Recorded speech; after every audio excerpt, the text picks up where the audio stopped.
Hi, welcome to New News Podcast 2, and today's topics are a WWE 2K22 review, an Elden Ring review, which Spider-Man is in the Morbius universe, top 10 horror movies, and finally a Bel Air review, and that's the reboot of Fresh Prince of Bel Air.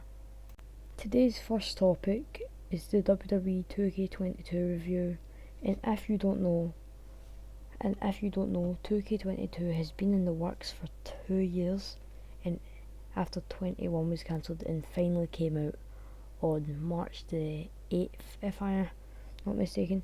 I got this review off Google, but the Elden Ring review is of a personal connection. But anyway, this is by Meech Mayberry. Try and find the review, give them some likes. So, well, after almost 2 years of being stuck with WWE 2K20 Deluxe Edition, I am back to give another review. My review from 2K20 is still there. I can't believe how right I was with that horrible game. Let me start by saying 2K22 is here.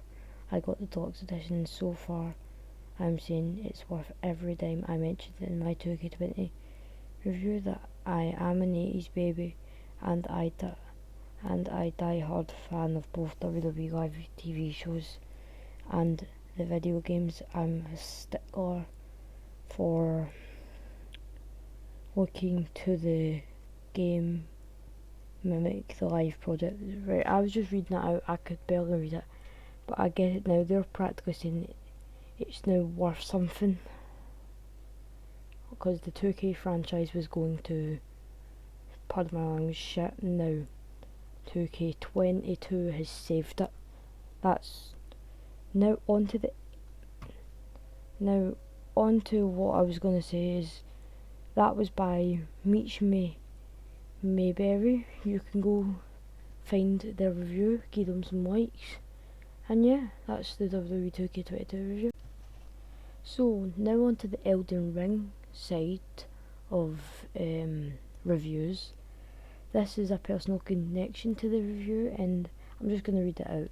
I think that after Demon's Souls 3 Dark Souls games, Miyazaki wanted to freshen up the formula without losing the Souls atmosphere.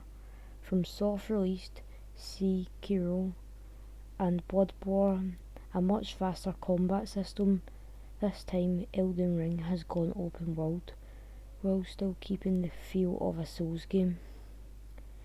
And then there's a second bit I'll read out. It's if they enjoyed the game or not.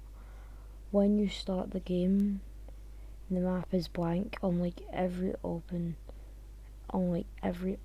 open world. As you discover new places, more icons appear on the map, and then when you think you have exhausted every area, suddenly the map zooms out and you realise you haven't even scratched the surface. I was worried that the open world would ruin my favourite franchise, but I need not worried, as they have perfected it on first try, and ultimately the makers of Assassin's Creed etc. may be worried that their walls are just not cutting it. I want to give a thanks for reviewing that. You know who you are, and I just want to say Assassin's Creed would be worried about that. On to what Spider-Man will be in the Morbius universe. Right now we don't know who will be taking on the vampire, but I guess it's going to be Andrew Garfield, since it is his Oscorp, which would land it straight into his universe, no matter what people say. But in recent interviews, Leto said he would love to face Tom Holland, so that could be a reference. However, he could just say that to throw us off the scene. What do you guys think? Leave suggestions in the comments. On to our second last topic. This is a doozy because it's going to be really long. On our number 10th spot, we have the 1979 Halloween. I do like this, it's just not my favourite slasher. you'll know what my favourite slasher is because it's number one. I do think Michael's very effective, but he's not the best slasher. Like, his kills are always the same. He's always with a butcher knife, and all he does is stab them. At number 9 we have You're Next. You're Next is a 2011 movie that kind of reminds me of Scream because it's almost like a, what's the word for it, murder mystery, because the plot is so good, and I do think you guys should definitely go out and check it. As I fell in love with it the day I saw it, which was 2017.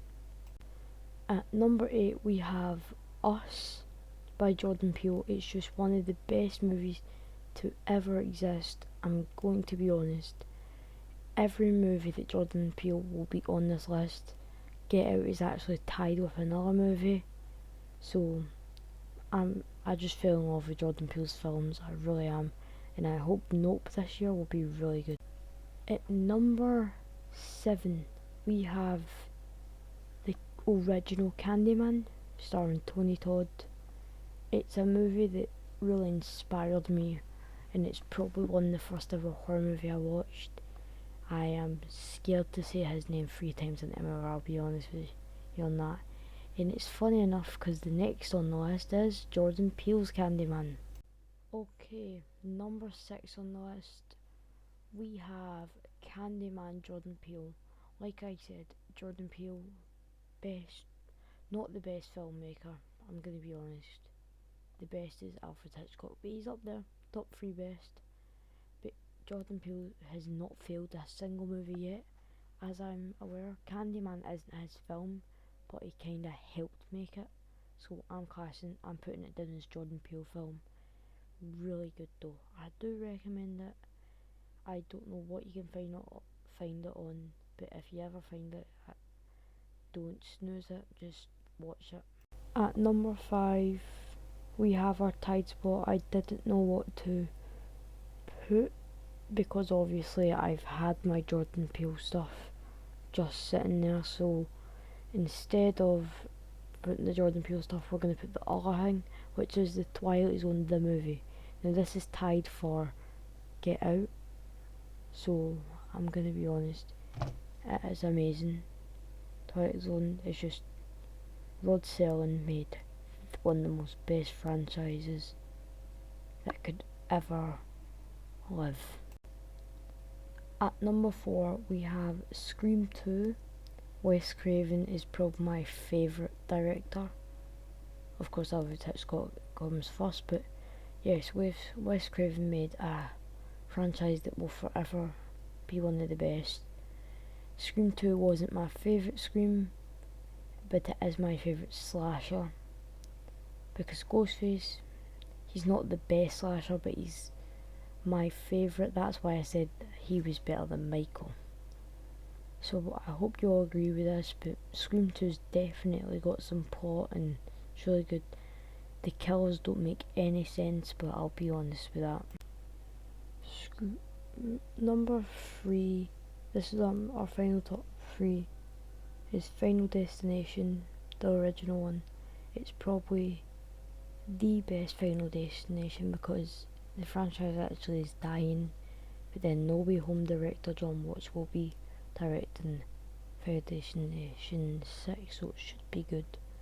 Final Destination has a special place in my heart because I just love the plot, and I love that we're following a teenage boy who's actually losing all his friends to coincidences. I don't think they should have killed him off. I think they should have brought him back from the second, but no one survives a Final Destination movie because I can't remember one time there's a survivor floating about. Everybody's died between movies. Now next on our list we have the new Scream, Scream 5. I know they literally just called it Scream, it's quite weird, but the reason I put Scream 5 number 2, although it's just came out, is because Scream 5 actually brought back the Scream 3 series, because Scream 3 and 4 disasters. But Scream 5 really gave us something to watch.